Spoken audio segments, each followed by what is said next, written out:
ചൂരൽമലയിൽ വെള്ളർമല സ്കൂളിന് സമീപത്തുള്ള ഈ ദുരന്തം ഈ ഉരുൾപൊട്ടൽ ഒഴുകിപ്പോയ സ്ഥലമാണുള്ളത്. അവിടെ യശോദ ചേച്ചി അവിടെ അതിജീവന ക്യാമ്പിലായിരുന്നു ഉണ്ടായിരുന്നത്. ഇന്നിവിടെ ആദ്യമായിട്ട് എത്തിയതാണല്ലോ. ആദ്യമായിട്ട് എത്തുകയാണ്. അപ്പോൾ മക്കൾ ഇവിടെ ഒന്ന് കാണണം, ഇനി ഇവിടെ ഈ ഏരിയ ഒന്നും ഇങ്ങനെ കാണാൻ പറ്റില്ലല്ലോ. അപ്പോൾ ഇവിടെ ഒന്ന് നമുക്ക് പോയി നോക്കാമെന്ന് പറഞ്ഞിട്ട് വന്നതാണ്. ഇതായിരുന്നു വീട്, ഇതെൻ്റെ തറവാട് ഒക്കെ ആദ്യം കണ്ട ഒരു സ്ഥലമേ അല്ലത്. ഞങ്ങൾ അത്ര നല്ലൊരു സ്ഥലമായിരുന്നു. എൻ്റെ വീട്ടിലെ ഒരു അടയാളം തെങ്ങ് മാത്രമേ ഉള്ളൂ. ഇപ്പോൾ എൻ്റെ തറവാട്ടിൽ ഇവിടെ ഒന്നും ഇല്ല. അപ്പോൾ നമ്മൾ കാണുമ്പോൾ എന്താ പറയേണ്ടതെന്ന് അറിയുന്നില്ല. മരവിച്ച മനസ്സായിട്ടാണ് നിൽക്കുന്നത്. ഇനി ഇങ്ങനെ ഒരു ഭാഗം കാണാൻ കഴിയില്ലല്ലോ. അപ്പോൾ ഞങ്ങൾ 10-30 വർഷം കഴിഞ്ഞു. കുട്ടിക്കാലം മുതലേ ഇവിടെയാണ്. ഞങ്ങൾ ജനിച്ചു വളർന്നത് മുണ്ടക്കയിൽ. ആ മുണ്ടക്കയും പോയി പിന്നെ ഇങ്ങോട്ട് വന്ന് വീടൊക്കെ വെച്ച് ഞങ്ങളൊക്കെ ചെറുപ്പം. എൻ്റെ അമ്മ, ഞങ്ങൾ 9 മക്കളാണ്. അതിൽ അച്ഛൻ മരിച്ചിട്ട് ഞങ്ങളൊക്കെ നല്ലോണം കഷ്ടപ്പെട്ട് വളർത്തിയതാണ്. ഒരു ചെറിയ വീടായിരുന്നു.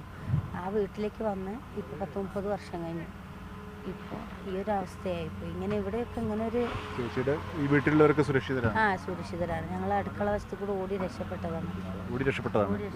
ആ വീട് കാണുന്ന ടെറസിൻ്റെ മുകളിൽ കയറി നിന്നു. പിന്നെ അവിടെ നിന്ന് രണ്ടാമത് ഉരുളൊട്ടി ഒച്ച സൗണ്ട് കേട്ടപ്പോൾ ഞങ്ങൾ നേരെ മേലെ കാട്ടിൽ ഓടി. എൻ്റെ സ്വന്തം സഹോദരങ്ങളാണ്, എൻ്റെ തറവാടാണ്. അവിടെ നിന്ന് എൻ്റെ 2 ആങ്ങളമാർ, അവരെ 5 മക്കൾ, പിന്നെ എൻ്റെ മേലെ ഒരു ആങ്ങളുണ്ട്, അതിൻ്റെ മോള് പോയി, ചേച്ചി പോയി. അവരൊക്കെ ഈ ഇടത് സൈഡായിരുന്നു, പുഴ സൈഡായിരുന്നു. എല്ലാവരും പോയവരെ 5 ആളെ ഇന്ന് കിട്ടിയിട്ടുള്ളൂ. രക്ഷപ്പെടാൻ പറ്റിയില്ല. അവർ ഉറങ്ങിപ്പോയി തോന്നുന്നുണ്ട്. ഉറങ്ങിപ്പോയി. ഞങ്ങൾ ഓടി രക്ഷപ്പെട്ടതാണ്. കുട്ടി ചെറിയ 2.5 വയസ്സുള്ള കുട്ടിയടക്കം. ചേച്ചീൻ്റെ മോളെ കുട്ടിക്ക് 2.5 വയസ്സായിട്ടുള്ളൂ. അവനെ കിട്ടിയിട്ടില്ല. കുട്ടികളാണ്, മക്കളാണ്. എല്ലാവരും ഉണ്ടായിരുന്നു. ഇവിടെ അമ്മയുടെ തറവാടാണ്. അപ്പോൾ അമ്മയുടെ സഹോദരന്മാർ, അവരുടെ ഭാര്യ, ചെറിയ മക്കൾ എല്ലാവരും ഉണ്ടായിരുന്നു. ഞങ്ങളെ കൂടെ മാമൻ്റെ ചെറിയ കുഞ്ഞുണ്ടായിരുന്നു. അവർക്ക് 2 വയസ്സ്. അതിനെ കൊണ്ടാണ് ഞങ്ങൾ ഓടുന്നത്. പിന്നെ ഈ സൈഡിലാണ് അമ്മയുടെ റിലേറ്റീവ്സ് എല്ലാം ഉള്ളത്. അമ്മയുടെ ചേച്ചിയുടെ ഫാമിലി, ചേച്ചിയുടെ മോള്, ചേച്ചിക്ക് 2 വയസ്സുള്ളൊരു കുട്ടീണ്ടായിരുന്നു. അമ്പാടി എന്നാണ് അവൻ്റെ പേര്. അപ്പോൾ അവരെല്ലാവരും പോയാണ്. അമ്മയുടെ റിലേറ്റീവ്സ് ഒരു 10-11 ആളോളം പോയി. ഞങ്ങൾ ഇവിടെ 10 വരെ ഇവിടെ പഠിച്ചതാണ്. സ്കൂളിനെ കുറിച്ചൊക്കെ നല്ല നല്ല പഴയ കഥകളൊക്കെ സ്കൂളിനെ കുറിച്ച് പക്ഷേ ഞങ്ങളുടെ മനസ്സിലുള്ള ഒരു ചിത്രം വേറെയാണ്. കാരണം ഞങ്ങളുടെ സ്കൂൾ ജീവിതം എന്ന് പറയുന്നത് അത്രമാത്രം മറക്കാൻ പറ്റാത്ത അത്ര സന്തോഷം നിറഞ്ഞ ഞങ്ങളുടെ ഉണ്ണിമാഷ്, അങ്ങനെ ഞങ്ങളെ പ്രിയപ്പെട്ട ഒത്തിരി മാഷ്, ടീച്ചേഴ്സ് എല്ലാവരും ഉണ്ടായിരുന്നു.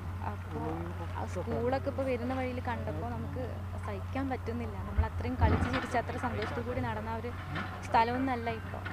ഒരുപാട് നല്ല അനുഭവങ്ങൾ പങ്കിട്ട് നമുക്ക് സമ്മാനിച്ചൊരു സ്കൂളാണത്.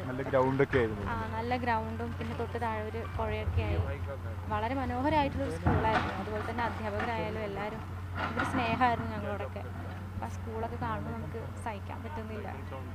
അധ്യാപകൻ വളരെ സങ്കടപ്പെട്ട് പറയുന്നത് നമ്മുടെ എല്ലാവരും പ്രിയപ്പെട്ട മാഷാണ് നമ്മുടെ ഉണ്ണിമാഷ്.